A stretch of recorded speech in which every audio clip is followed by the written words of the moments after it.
Pertama, siapkan mental kita, kita harus pasif selama 10 hari gitu ya.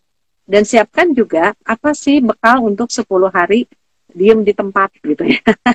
Misalkan supaya nggak bosen kan, namanya juga biasa jalan-jalan, misalnya apa yang harus disiapkan? Pertama, alat untuk mengecek saturasi oksigen dan temperatur itu harus ada dan harus dicek pagi sore gitu ya.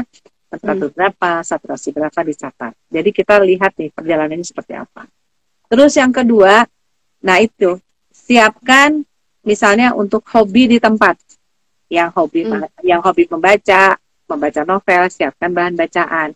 Misalnya yang hobi untuk apa? Katakanlah untuk tanaman gitu ya. Siapkan juga misalkan ya dikit-dikit killing time lah, ngabisin waktu gitu ya. Kemudian juga ada yang pastikan mungkin ya kalau misalnya supaya kita masih bisa berkomunikasi dengan dunia luar, kuota internet harus ada gitu ya. Dan juga gadget yang paling penting itu Prof. Paling penting supaya tidak terisolasi banget gitu ya. Terus tapi jangan baca berita-berita yang meresahkan ya. Bagaimana nggak usah, karena sampai WHO kalau baca berita boleh hanya 1 kali. Katanya gitu. Berita-berita tentang COVID boleh hanya 1 kali, sudah itu tidak boleh. Gitu ya. Nah, kemudian pola hidup selama kita isoman ataupun juga pola hidup masyarakat yang ingin mencegah dari COVID-19 ini sama. Yang pertama adalah cukup istirahat. Kemudian menjaga mood tadi ya, selalu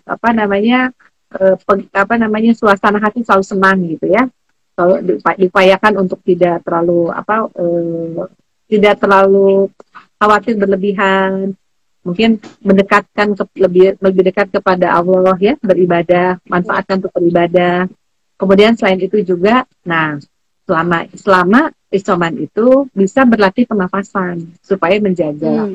Berarti pernafasannya gimana? Tarik nafas dalam, tahan, baru keluarkan. Berlatih pernafasan itu supaya memperkuat paru-paru kita untuk bernafas. Namun jangan lupakan juga selain melatih pernafasan, berjemur. Nah, ini yang suka. Berjemurnya boleh di belakang kaca?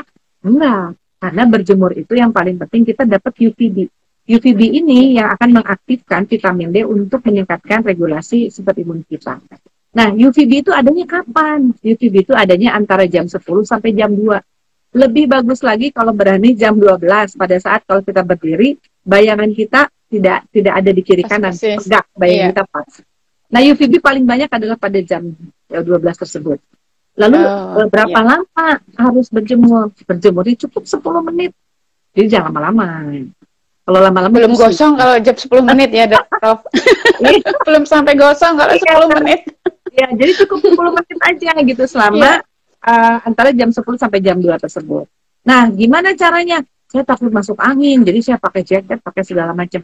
Ya, percuma dong, karena UVB itu yang paling bagus langsung kena ke kulit. Jadi makanya kalau di luar negeri kan ada disebut sebagai sunbath ya, mandi sinar matahari. Nah, kalau di rumah sih ya boleh dong. Kalau kita misalnya keluar kan pakai kerudung, kalau di rumah buka aja gitu ya. Sebanyak mungkin matahari itu menyentuh kulit kita secara langsung. Nah, itu. Nah, gimana? Kan katanya kan dari dalam kamar kita.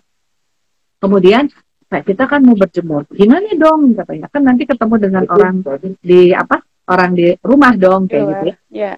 Iya, nggak apa-apa. Jadi pada saat keluar itu kita sudah dalam kondisi bersih. Kalau bagus sih kalau bisa mandi dulu kondisi bersih, keluar pakai pakai masker. Kemudian berjemur, udah gitu masuk lagi. Gitu. Jangan jadi ngobrol macam-macam nonton TV di luar, enggak, balik lagi ke dalam kamar. Nah, gitu ya. Nah, upayakan kalau mau keluar kamar itu kondisi badannya bersih.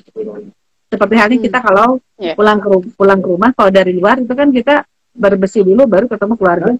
Ini juga sama, usahakan kondisi badannya bersih baru keluar sebentar baru masuk lagi karena untuk jemur.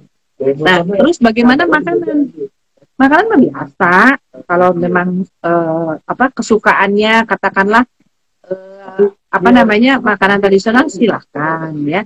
Tapi kalau boleh saya sarankan memilih makanan batasi karbohidrat dan gula. Kalau bisa gula itu jangan diminum sama sekali karena sifatnya proinflamasi.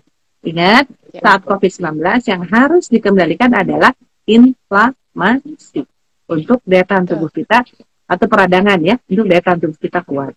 Jadi perbanyak makanan yang mengandung protein supaya tubuh kita kuat nih ngelawannya gitu ya. Perbanyak mengandung protein, kurangi karbohidrat, stop minum manis gitu ya. Kalau pengen yang manis-manis gimana? Nggak kayak gitu ya.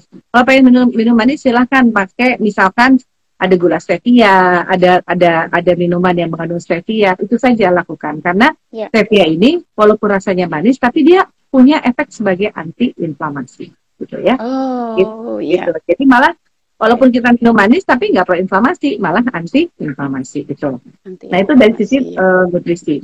Jadi nutrisi yang sehat seperti kita ketahui banyak protein, kemudian juga karbohidrat dibatasi, tapi bukan berarti tidak makan karbohidrat sama sekali ya, silakan karbohidrat dibatasi.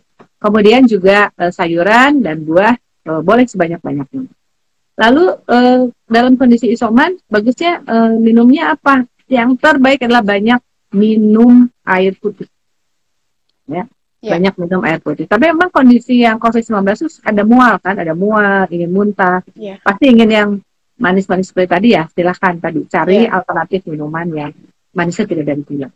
Nah, lanjutnya selain itu juga jangan putus kontak dengan sekitar ya. Walaupun isoman masih bisa dong kayak gini, misalnya video call dengan siapa, ataupun juga keluarga bisa terus mensupport juga untuk sekali-sekali ngajak ngobrol dan sebagainya supaya bahasa tidak terasing sama sekali. Jadi sebetulnya menjaga hubungan sosial itu penting karena kita itu adalah makhluk sosial. Jangan sampai nih gara-gara pandemi, gara-gara pandemi kita diam di rumah stres lama-lama, jadi sakitnya gara-gara stres. Iya, betul. Gitu ya. Gitu. Itu untuk isoman. Nah selanjutnya selain itu juga pastikan kalau misalnya dalam kondisi isoman ini makan bekas makan kalau nggak dicuci sendiri. Boleh misalnya dicuci oleh orang lain di rumah, masukin ke dalam ember yang isinya air sabun. Air sabun apa aja. Jadi bekas makan tuh ada dropletnya. Begitu dimasukin ke air sabun, dropletnya hilang, maka otomatis virusnya juga nggak hidup. Gitu. Baru karena bisa dicuci seperti biasa ya, Prof. Udah dicuci aja seperti biasa. Gitu. Jadi kalau boleh sih saya sarankan, sebelum dicuci, si piringnya itu masukin dulu ke ember yang ada sabunnya. Gitu. Jadi dropletnya dibuang dulu gitu ya. Kemudian juga baju gimana? Baju juga boleh aja dicuci oleh orang lain, tapi syaratnya adalah yaitu habis mandi baju bekas kita masukin ke dalam air sabun tadi, baru ember yang mengandung air sabun dan baju kotor atau ember dan air sabun yang mengandung alat-alat bekas makanan itu bawa keluar, silahkan dibantu orang lain di luar untuk dibersihkan. Lalu gimana dengan kamar kita membersihkannya? Nah, selama ini kan kita suka nyuruh orang ya ngebersihin kamar. Nah sekarang bersihin sendiri aja, jangan nyuruh orang, kasihan karena bisa terpapar gitu ya. Betul. Dibersihkan sendiri. Nah gimana kalau misalkan ada anggota keluarga yang terpaksa harus masuk membersihkan dan sebagainya ke dalam kamar tersebut? Boleh, nggak apa-apa, dibantu oleh anggota keluarga. Tapi anggota keluarga yang masuk itu upayakan pakai masker. Matanya juga ditutup pakai kacamata gitu ya, karena jalan masuk itu kan lewat mata, hidung dan mulut.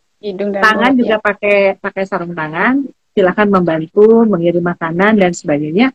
Keluar dari situ langsung mandi yang membantu tersebut. Langsung mandi keramas gitu. Insya Allah kalau kayak gitu aman. Jadi sekitar orang-orang di sekitar rumah juga terlokalisir, tidak akan menjadi klaster keluarga. Jadi itu aja sih kehati-hatian yang paling penting pada prinsipnya yang harus dihati-hatiin itu adalah droplet. Nah satu lagi, droplet itu dari mana sih? Droplet itu karena dipengaruhi oleh gravitasi, maka droplet itu sebetulnya ada di permukaan meja, ada di lantai. Gitu. Sehingga kalau yang paling utama harus dibersihkan pertama kali adalah permukaan meja dan lantai. Karena kalau kita bicara seperti ini kan dia turun ke bawah, gitu kan? Dan kemudian juga oleh karena itu kita harus menjaga jarak antara orang di rumah dengan yang bersangkutan, tetap harus menjaga jarak ya minimal 2 meter kalau mau ketemu.